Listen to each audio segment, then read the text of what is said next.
Hi welcome to max TV భక్తి. ఈ రోజు మనతో పాటు ఉన్నారు ఆంజనేయ స్వామి ఉపాసకులు మరియు లలితాంబిక పీఠం అధ్యక్షులు శ్రీ మాడుగుల శివప్రసాద్ శర్మ గారు. ఈ గురువు గారిని అడిగి మంత్రోపదేశం పైన అనేకమైన సందేహాలు జనాల్లో ఉన్నాయి. వాటి గురించి గురువు గారిని అడిగి తెలుసుకుందాం. నమస్కారం గురుదేవ. గురువు గారు, ఈ రోజుల్లో మంత్రోపదేశం గురించి ప్రతి ఒక్కరు మాట్లాడుతున్నారు. అసలు ఈ మంత్రాన్ని సాధన చేయటం అనేది అందరూ చేయొచ్చా? ఏమైనా నియమాలు పాటించాల్సి ఉంటుందంటారా? శ్రీ మహాగణాధిపతయే నమః. ఐం మహాసరస్వత్యే నమః.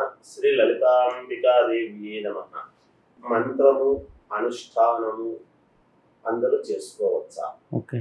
మంత్ర అనుష్ఠానం అనేది చేయవచ్చు, కానీ అనుష్ఠానము అనేటువంటిది, ఉపదేశము అనేటువంటి పదాలు ఎప్పుడైతే మనం వాడుతున్నామో ఈ ఉపదేశం అనేటువంటిది ఎప్పుడు వస్తుంది అంటే, మంచి ముహూర్తం, ఎవరైతే మన కోరికలు నెరవేరటానికి మనం ఒక ముఖ్యమైనటువంటి గురువు దగ్గర, ఆ గురువు దగ్గర మనం ఉపదేశం పొందాలి అని అనుకున్నప్పుడు మన నక్షత్రాన్ని బట్టి మనకు అది బలముగా, మనకు విజయము లభించే విధముగా,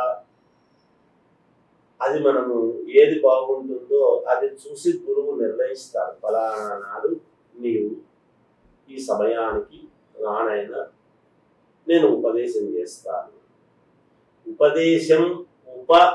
ఉపదేశం అనేటువంటి పదం ఎందుకు వస్తున్నది అంటే, గురు శిష్యులు మాత్రమే ఉండి గురువు శిష్యుడికి మాత్రమే ఉపదేశింపబడేటువంటిది, చెప్పేటువంటిది. కాబట్టి ఆయన చెబుతారు, ఈయన వింటాడు. యువతల వ్యక్తి శిష్యుడుగా ఉన్నప్పుడు ఏ ఇష్టి కోసమైతే మనము ఏది సాధించాలి అని అనుకునేటువంటి దానికి ఒక మంత్రము, అది ఏ మంత్రము ఏమిటి అనేటువంటిది దాన్ని బట్టి నిర్ణయం జరుగుతుంది. అన్నిటికీ ఒకటే మంత్రాలు ఉండవు కదా. అందువలన అది అనుష్ఠానం. అది తీసుకున్న తర్వాత అది అనుష్ఠానము అనేటువంటిది వస్తుంది. అనుష్ఠానం అంటే ఏమిటి?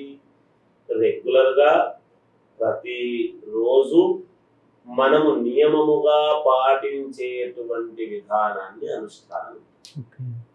దాన్ని నియమబద్ధముగా ఇన్ని లక్షల పాటలు చేయాలి, ఇంత చేసుకోవాలి, సంఖ్యాపరముగా ఉంటుంది. ఆ సంఖ్యాపరముగా జపము అనుష్ఠానంతో చేసుకునేటువంటి విధానము, మంత్రాలు అనేటువంటివి ఉంటాయి.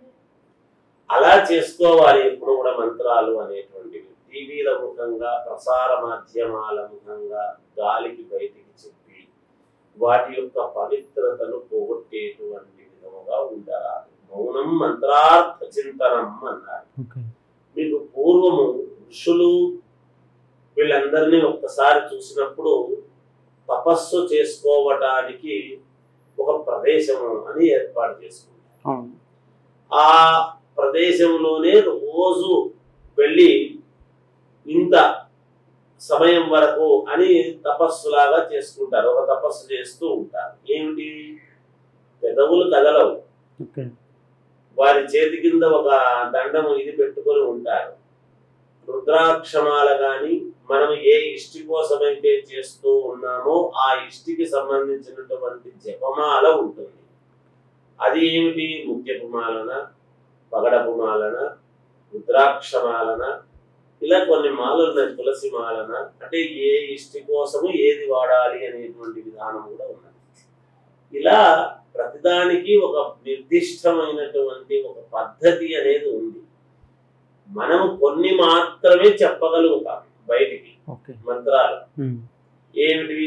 కొన్ని అందరికీ అనుకూలించేటువంటివి, జనరల్ గా చెప్పుకోగలిగినటువంటివి. అవి అనుష్ఠానముతో చేసేటువంటివి కాదు. ఈ ఉపదేశం అనేటువంటిది తీసుకొని అనుష్ఠానముగా చెయ్యాలి అన్నప్పుడు నియమ పద్ధతిలో చేయాల్సినటువంటి విధానం ఉంటుంది. ప్రతిరోజు అదే సమయానికి చేయాలి, అదే సమయానికి కూర్చోవాలి, అదే సమయం వరకు చేసుకోవాలి. లోపల నాలుక కదలకుండా మననము చేస్తూ, అంటే అప్పుడు ఏకాగ్రత, మనస్సును కళ్ళు మూసుకున్నా కళ్ళు తెరిచినా ఏకాగ్రతగా, ఇప్పుడు నేను నిన్ను కళ్ళు తెరిచి నిన్ను చూస్తున్నా, నువ్వేమనుకుంటావు, నన్ను చూస్తున్నారు గురువు గారు అని అనుకుంటావు. అది నేను నిన్ను చూడను, నేను ఆంజనేయ స్వామిని, పంచముఖ ఆంజనేయ స్వామిని చూస్తూ ఉంటా. ఎందుకు? ప్రతి మనిషిలోనూ దైవం ఉన్నాడు అనేటువంటి భావన నేను ఎప్పుడు నిరంతరము ఆయన ఇదిలోనే ఉన్నప్పుడు నాకు ఎవరొచ్చినా ఆయనలాగానే కనపడతారు. ఆ విధంగా కనపడేట్టుగా చేసుకోవాలి మనం. అంటే అంత అనుష్ఠానము చేసుకునేటువంటి విధానం ఉండాలి. అందుకని నేను శ్రీముఖనామ సంవత్సరము నుండి గతములో మళ్ళీ శ్రీముఖనామ సంవత్సరం వస్తుంది. మనం ఇప్పుడు మామూలుగా మనకు 60 సంవత్సరాలు వస్తాయి ప్రభవ విభవ అని చెప్పుకుంటాం. అందులో 1992 శ్రీముఖనామ సంవత్సరములో పంచముఖ ఆంజనేయ స్వామి అనుష్ఠానము ప్రారంభం చేసి 6.5 సంవత్సరము పాటు చేశారు. అందువలన భగవంతుడి యొక్క అనుగ్రహంతో మనము ఇవి కొంచెం తెలుసుకోవడానికి ప్రయత్నమైంది. తెలుసుకోవాల్సినటువంటి ఇంకా ఎంతో ఉంటుంది.